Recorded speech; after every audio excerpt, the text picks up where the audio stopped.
Good morning, dear all students.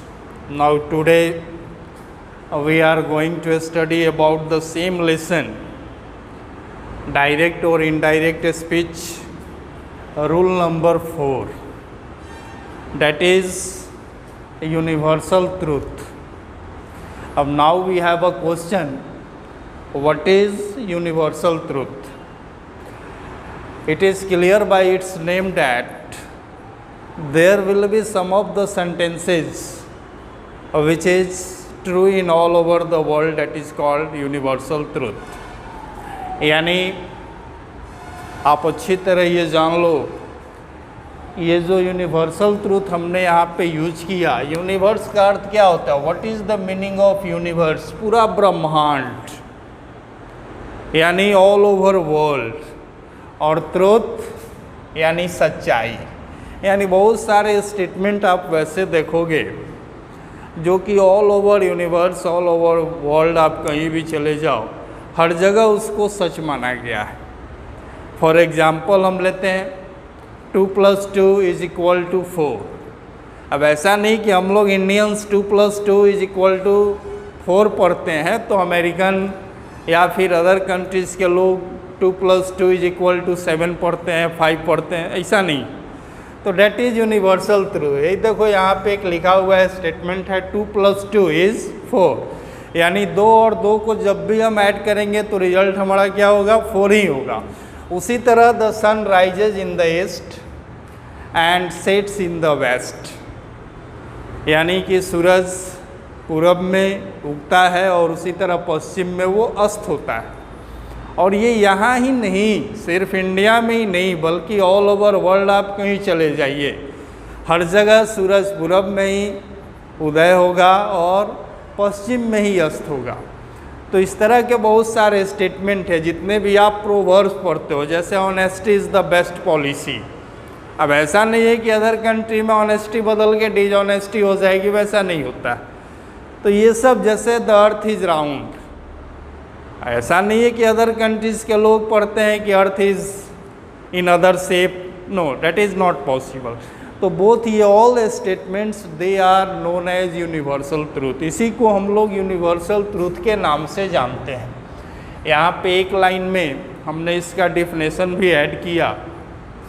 There are some of the sentences, यानी कुछ वैसे statement होते हैं which is true in all over the world, जो कि पूरे संसार में हर जगह सही माने जाते हैं, and they are known as universal truth, और उसी को हम लोग यूनिवर्सल ट्रूथ कहते हैं।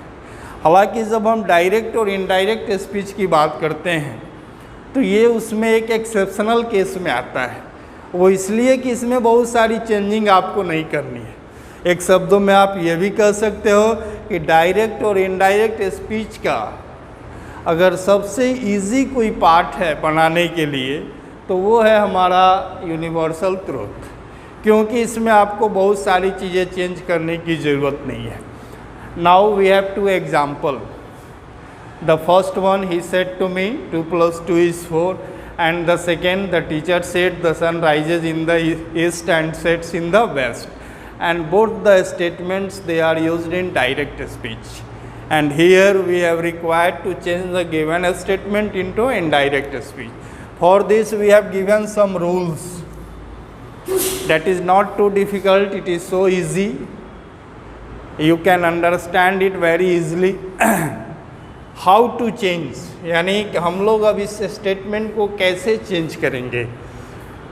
How to change this type of sentences into indirect speech, यानी इस तरह के स्टेटमेंट को इनडायरेक्ट स्पीच में हम कैसे चेंज करेंगे। हाउ, कैसे?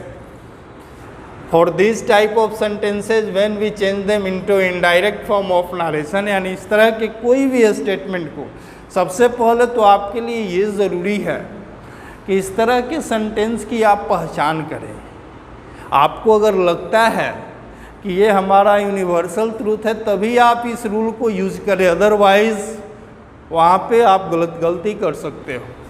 इसलिए सबसे पहले इसको पहचानना आपके लिए ज़रूरी हो जाता है। जब आपने पहचान कर लिया तो सबसे पहले हियर वी ओनली रिक्वायर्ड, यहाँ पे सिर्फ आपको ज़रूरत है to use a joining word, एक ही वर्ड आपको वो भी ज्वाइन करने के लिए यूज़ करना है, डेट इज़ डैट। और वो वर्ड हमारा वही प्रीवियस वर्ड, अभी तक आपने जितने भी जनरल रूल्स में सेंटेंस को ज्वाइन करने के लिए जिस वर्ड का यूज करते थे डैट, वही सेम वर्ड हम यहाँ भी लेंगे उसको ज्वाइन करने के लिए।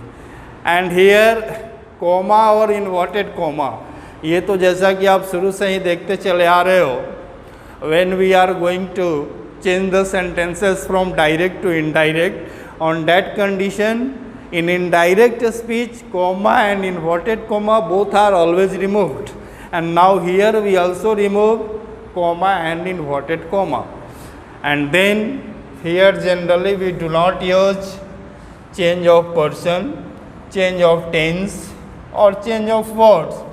Now here we have no required, we do not use the change of person, change of tense और चेंज ऑफ वर्ड्स। यानी हमने आपको पहले बताया था कि चेंज ऑफ पर्सन की ज़रूरत हर जगह पड़ेगी, लेकिन ये जो आपका यूनिवर्सल ट्रूथ है, अभी जैसा हमने कहा कि बाकी जितने भी पार्ट आप पढ़ोगे उसका ये एक्सेप्शनल केस है और हर चीज़ का एक्सेप्शनल जानना चाहिए, इसलिए हमने इसे थोड़ा ज़रूरी समझा कि आपको बता दें, ताकि आपके सामने कभी इस तरह का स्टेटमेंट आ जाए और आप वहाँ गलती न कर बैठो। तो इसमें आपको ना ही पर्सन चेंज करने की ज़रूरत है, ना ही टेंस और ना ही फिर वर्ड्स। तो करना क्या है, सिर्फ यहाँ से कॉमा इन्वर्टेड कॉमा को हटा देना है और इसी के जगह पे एक ज्वाइनिंग वर्ड जो कि हमारा प्रीवियस शुरू से ही चला रहा है डैट, और उसी का यूज करेंगे। देखिए यहाँ पे हमने आंसर में ऐड किया ही टोल्ड मी डैट, यानी अगर आप ये रिपोर्टिंग वर्ब को चाहो तो टोल्ड लिख सकते हो, या अगर आप सेड टू को सेड टू भी छोड़ते हो डैट इज़ नो फैक्टर, वो भी आपका सही होगा। केवल सेंटेंस को ज्वाइन करने के लिए डैट लाइए और उसके बाद जो भी आपके सामने डायरेक्ट स्पीच का सेंटेंस दिया हुआ है, without any hesitation you can write without comma and inverted comma, यानी बिना कॉमा और इन्वर्टेड कॉमा के वो सेंटेंस को यहाँ पे आपको लिख देने की ज़रूरत है। तो यहाँ हमारा इनडायरेक्ट स्पीच बनेगा ही टोल्ड मी डैट 2 + 2 = 4। उसी तरह second, the teacher said that the sun rises in the east and sets in the west. यहाँ हमने कोई चेंजिंग नहीं की, जैसा कि आपको पता है that is the exceptional case of indirect speech. यहाँ तक जो भी रूल आपने पढ़ा they all are known as general rules of narration. तो अब रूल नंबर 4 के बाद हम लोग बात करेंगे रूल नंबर 5, जो कि स्पेशल रूल्स आपका होगा। यानी जनरल रूल्स के बाद बारी आती है स्पेशल रूल्स की, और हमने आपसे कहा भी था कि जब हम लोग स्पेशल रूल्स में इन करेंगे तब हम लोग और ज़्यादा चेंज करना सीखेंगे। वहाँ पे आपका ज्वाइनिंग वर्ड भी चेंज होगा, रिपोर्टिंग वर्ब भी चेंज होगा, चेंज ऑफ पर्सन भी होगा, चेंज ऑफ टेंस भी होगा, चेंज ऑफ वर्ड्स भी होगा। यानी ये बहुत सारी चीज़ों को आपको चेंज करना है। यानी हो सकता है कि यहाँ से थोड़ा सा आपको ये डिफ़िकल्ट लगे, लेकिन बहुत ज़्यादा यहाँ कंफ्यूज होने की ज़रूरत नहीं है। देखिए इसमें सबसे पहले जो इसका फर्स्ट पार्ट है स्पेशल रूल का, indirect speech of interrogative sentence. अब now we have a question, what is interrogative sentence? आप बहुत पहले ये सब चीज़ें पढ़े होंगे, फिर भी एक बार मैं आपको याद दिला दूं। अगर सेंटेंस की बात हम करते हैं तो उसमें बुक्स वगैरह में कहीं पे 4 काइंड्स, कहीं पे 5 काइंड्स मिलते हैं, जिसमें एक आपका इंट्रोगेटिव होता है। इंट्रोगेटिव क्या होता है? What is interrogative? The sentence which is used to ask a question, यानी वैसा सेंटेंस जो हम लोग क्वेश्चन अराइज करने के लिए, क्वेश्चन पूछने के लिए, यानी किसी दूसरे से अगर हम कोई क्वेश्चन करते हैं तो वो हमारा इंट्रोगेटिव कहलाता है। जैसे आप आपस में जब भी मिलते हो एक दूसरे से तो आप कहते हो how are you, what's your name. तो ये क्या हुआ, डेट इज इंट्रोगेटिव स्टेटमेंट, ये आपका इंट्रोगेटिव सेंटेंस है क्योंकि आपने क्वेश्चन एराइज किया। और क्वेश्चन एराइज करने के भी दो तरीके हैं, इसीलिए यहाँ पे लिखा हुआ है इट हैज़ टू पार्ट्स, यानी क्वेश्चन आप दो तरीके से किसी भी व्यक्ति से पूछ सकते हैं, उससे क्वेश्चन कर सकते हैं। पहला तरीका उसका क्या है, sentence beginning with helping verb, यानी इंग्लिश में वर्ब की जब हम बात करते हैं तो आपने वर्ब्स के बारे में स्टडी किया होगा। There are 4 kinds of verbs, जिसमें मेन वर्ब यानी इसी को प्रिंसिपल वर्ब भी कहते हैं, सेकेंड आपका ट्रांजिटिव, उसके बाद इंट्रांजिटिव, और फोर्थ नंबर में आता है helping verb. It is also known as auxiliary verb, इसी को हम लोग एक्सुअलरी वर्ब भी कहते हैं। तो अब हम सेंटेंस में देखते हो कि बहुत सारे वैसे स्टेटमेंट होते हैं जिसमें स्टार्टिंग में इसका अगर हम यूज कर दें तो क्वेश्चन हमारा एराइज हो जाता है। जैसे are you going to Patna today, are हमारा क्या है, एक हेल्पिंग वर्ब है, और इससे हमने क्वेश्चन किया are you going Patna today, it means क्या तुम आज पटना जा रहे हो, तो ये हमने क्वेश्चन किया। उसी तरह have you done your homework, क्या तुमने अपना होमवर्क बना लिया है, कंप्लीट कर लिया है, यहाँ भी हमने क्वेश्चन एराइज किया। और क्वेश्चन स्टार्ट किससे किए, हेल्पिंग वर्ब से। तो now it is the first part of interrogative. अब जब सेकेंड पार्ट की हम बात करेंगे तो उसमें क्वेश्चन एराइज वहाँ भी हम करेंगे, लेकिन वहाँ question word arise question word से करेंगे, यानी इंट्रोगेटिव वर्ड से करेंगे। जैसे what, how, what is your name, where are you going, वहाँ क्वेश्चन एराइज करने का तरीका हमारा चेंज हो जाएगा। लेकिन जब हम बात डायरेक्ट और इनडायरेक्ट की करते हैं तो जो हेल्पिंग वर्ब से स्टार्ट होते हैं उसके लिए हम लोग अलग रूल का यूज़ करते हैं। और वही चीज़ जब आपका क्वेश्चन वर्ड से स्टार्ट होगा, यानी व्हाट से शुरू होगा, वेयर से शुरू होगा, हाउ से शुरू होगा, व्हेन से शुरू होगा, तो उस कंडीशन में फिर ये रूल यूज़ नहीं करना है। उसके बाद जब इसका पार्ट 2 आएगा तो उस रूल पे हम लोग डिस्कस करेंगे, वहाँ पे वो रूल आप यूज़ करेंगे। फ़िलहाल अभी हम लोग इसके पार्ट 1 में जानेंगे, sentence beginning with helping verb, यानी जब भी हमारा सेंटेंस हेल्पिंग वर्ब से स्टार्ट होगा, यहाँ पे हमने सम हेल्पिंग वर्ब यूज़ भी किए ताकि आपकी माइंड में रहे, जिसमें is, am, are, was, were, has, have. आपने ये भी पढ़ा होगा, अगर वर्ब की स्टडी आपने की होगी तो हेल्पिंग वर्ब में भी 2 पार्ट होते हैं, जिसमें एक प्राइमरी है और एक मॉडल्स है। प्राइमरी में is, am, are, was, were, और अगर मॉडल्स एक्सुअलरी वर्ब की बात हम करें, मॉडल हेल्पिंग वर्ब की बात करें तो can, could, may, might, must, यानी मॉडल एक्सुअलरी वर्ब की संख्या इंग्लिश में 13 है, 13 है। और प्राइमरी हेल्पिंग वर्ब ये भी 13 या 14 है, तो दोनों मिलकर 27 हमारे पास हेल्पिंग वर्ब होते हैं पूरे इंग्लिश की बात अगर हम करें तो। और इन दोनों को अगर मिला दिया जाए और इनसे कोई सेंटेंस हमारा स्टार्ट हो, चाहे वो मॉडल से हो या फिर जनरल हेल्पिंग वर्ब से हो, उसको हम लोग इसी रूल के बेस पे चेंज करना सीखेंगे। अब यहाँ जो हमने हेल्पिंग वर्ब लिखा, हमने दोनों को ऐड किया। ये देखो आप सेल, विल देख रहे हो, ये मॉडल से निकला है, और ये सब जितने हैं ये सब प्राइमरी हैं। तो दोनों में से किसी का अगर यूज़ किया जाए और सेंटेंस से क्वेश्चन एराइज किया जाए तो वो हमारा इंट्रोगेटिव ही कहलाएगा। अब इंट्रोगेटिव हमारे पास 2 statement, we have given 2 examples. The first one, he said to me, are you going to Patna today?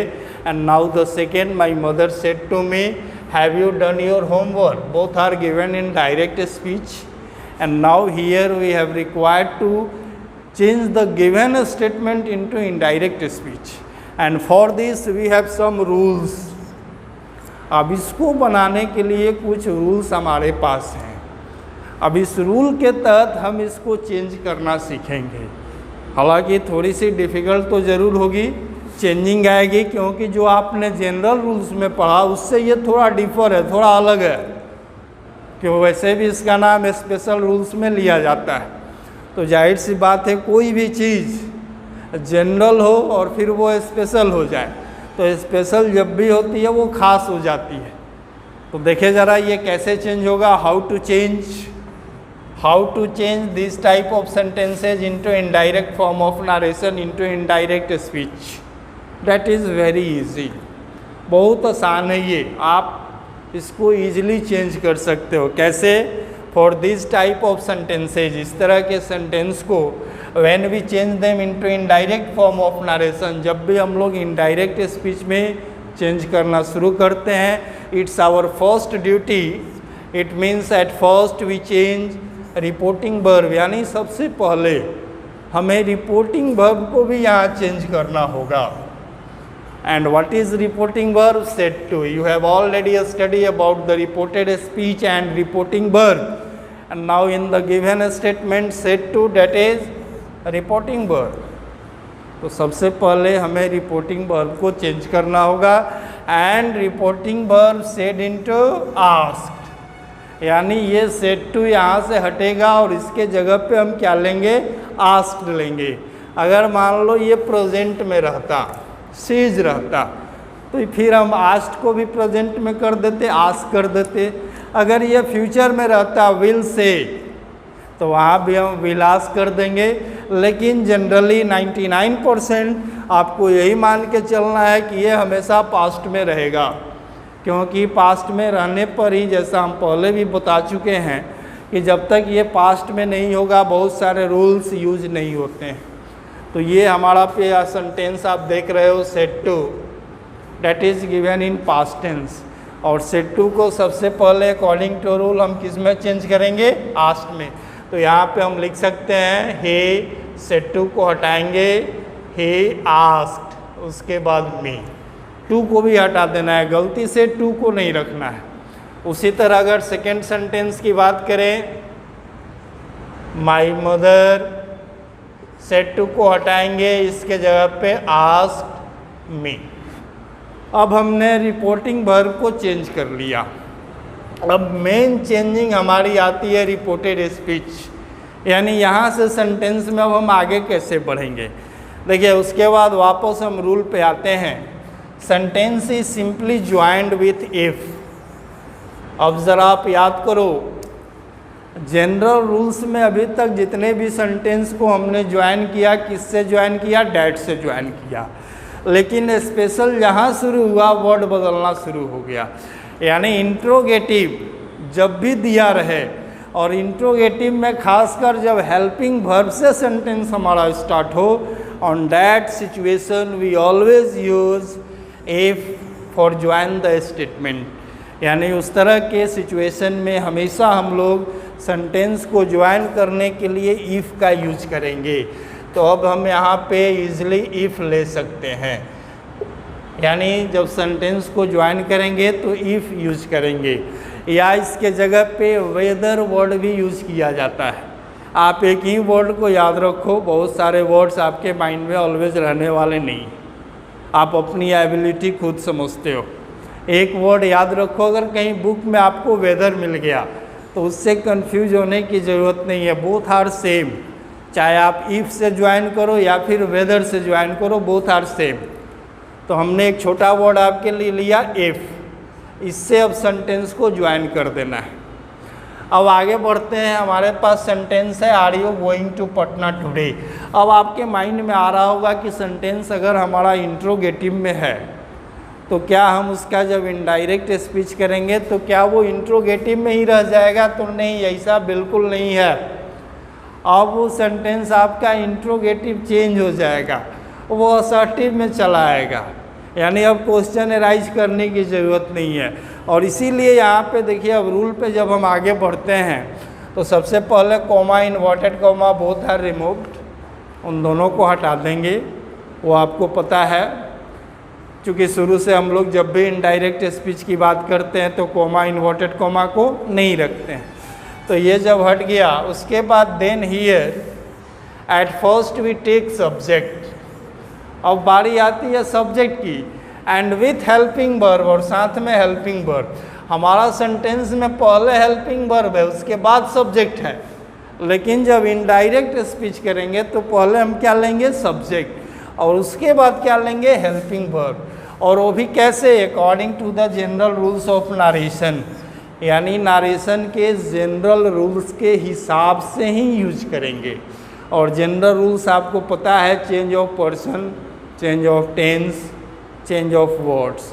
तो ये सारी चीज़ करते हुए अब हमें चेंज करना है, यानी अब यहाँ से हेल्पिंग वर्ब न लेके हम किसको लेंगे, सब्जेक्ट को। सब्जेक्ट क्या है हमारे पास, यू। यू कौन सा person, second person, and your rule says that second person change according to object. अब यू को आप ऑब्जेक्ट के हिसाब से चेंज कर दीजिए तो क्या हो जाएगा, आई। पहले सब्जेक्ट हमारा मिल गया, चेंज भी हो गया। अब हम चले आते हैं हेल्पिंग वर्ब, यानी अब ये इज एम आर को यहाँ से यहाँ ले आएंगे। अब पूरे सेंटेंस को अगर आप देखोगे, are you going to Patna today, that is given in present continuous, and your rule says that present continuous change into past continuous, यानी अब पूरा सेंटेंस ये चेंज होके कहाँ चला जाएगा, पास्ट कंटिन्यूअस में। And what is the structure of past continuous, subject, was were, verb for object, that is the complete structure of past continuous। Subject मिल गया, अब हमें वाज और वर में से कोई एक चाहिए, यानी ये आर जब यहाँ आएगा, चूँकि यहाँ सब्जेक्ट हमारा आई हो गया, सिंगुलर है, तो अब हम वाज वर में से कोई एक लेंगे तो आई के लिए क्या यूज़ होगा, वॉच, आई वॉच। अब उसके बाद at last sentence is completed with an object, जो भी ऑब्जेक्ट होगा, वर्ब होगा, आगे जो भी मिलेगा चेंज करते हुए हम पूरा करेंगे सेंटेंस को। अब हमारे पास है गोइंग टू पटना, तो I was going to Patna. अब एक वर्ड है टुडे, अब आपको याद आ रहा होगा change of words, today change into that day, यानी टुडे को फिर यहाँ चेंज करेंगे हम दैट डे में। अब जाके ये हमारा इनडायरेक्ट स्पीच बना। He asked me if I was going to Patna that day. अब वहाँ पे क्वेश्चन मार्क न होके फुल स्टॉप होगा, क्योंकि अब ये इंट्रोगेटिव नहीं रहा, ये हमने डायरेक्ट से इनडायरेक्ट करना सीखा। हालांकि इसमें बहुत सारा चेंजिंग हुआ, हम उम्मीद करते हैं आपको समझ में आई होगी, काफ़ी इजीली समझ गए होंगे। कुछ नहीं करना है, सबसे पहले रिपोर्टिंग वर्ब को आस्ट में चेंज कर देना है, सेंटेंस को इफ से ज्वाइन करना है, डैट किसी भी हाल में नहीं लेना है। उसके बाद पहले दिया रहेगा हेल्पिंग वर्ब, लेकिन हमें लाना है सब्जेक्ट, वो भी चेंज करते हुए सब्जेक्ट को ले लेंगे। उसके बाद चेंज ऑफ टेंस के हिसाब से पूरे सेंटेंस को चेंज करते आगे बढ़ते चले जाएंगे। ये सेंटेंस हमारा प्रेजेंट कंटिन्यूअस में था, इसको हम पास्ट कंटिन्यूअस में लेकर चले गए। पास्ट कंटिन्यूअस में ले जाने के लिए इज एम आर को हमने वाज वर्ब में चेंज कर दिया। क्लियर? सेकेंड स्टेटमेंट को देखते हैं। यहाँ भी हमने सेट टू को चेंज किया आस्ट में, उसके बाद ज्वाइनिंग वर्ड के लिए इफ ले लिए। अब हमें क्या चाहिए? सब्जेक्ट। यहाँ सब्जेक्ट क्या है हमारे पास? यू। अभी हमने बताया था you second person change according to object. अब यू को मी के अनुसार चेंज करेंगे तो यहाँ आपका क्या हो जाएगा? आई। अब उसके बाद ये वर्ब को ले आएंगे, यानी हैव को अब इसके बाद ले आना है। अगर हम पूरे सेंटेंस को देखते हैं तो that is given in present perfect, and present perfect change into past perfect. What is the structure of past perfect? Subject, had, V3 and then object. Subject तो हमारे पास मिल गया, यानी अब ये हैव आपका किस में चेंज हो जाएगा? हैड में। तो यहाँ क्या ले लेंगे? I had. उसके बाद V3 जो कि ऑलरेडी दिया हुआ है, डन। तो आई हैड डन। योर, देखिए यहाँ पे एक और पर्सन मिला हमें, it is also second person, and your rule says that second person change according to object. अब योर को चेंज करेंगे ऑब्जेक्ट के हिसाब से, यानी मी के हिसाब से, तो क्या हो जाएगा? माई। तो I had done my homework. ये आपका स्टेटमेंट तैयार हुआ इनडायरेक्ट स्पीच, यानी दोनों सेंटेंस को हमने चेंज किया। रूल आपके सामने बड़ा ही सिंपल वे में हमने अपनी इंग्लिश की लैंग्वेज देकर इसको लिखा। आप कोई बुक उठाओगे इस तरीके से आपको लिखा हुआ नहीं मिलेगा। ये हम लोगों की अपनी लैंग्वेज है। जिस लैंग्वेज में आप अंग्रेजी बोलते हैं, पढ़ते हैं, लिखते हैं, समझते हैं, उस लैंग्वेज को हमने यहाँ पे एक रूल का नाम दिया और इस लैंग्वेज को बहुत ईजिली वे में लिखा हुआ है। इसको 2-4 बार पढ़ लेना है, इसको रटने की भी ज़रूरत नहीं है, माइंड में डाल लेना है। उसके बाद ये पूरे सेंटेंस को चेंज कर देना है। Okay, thank you.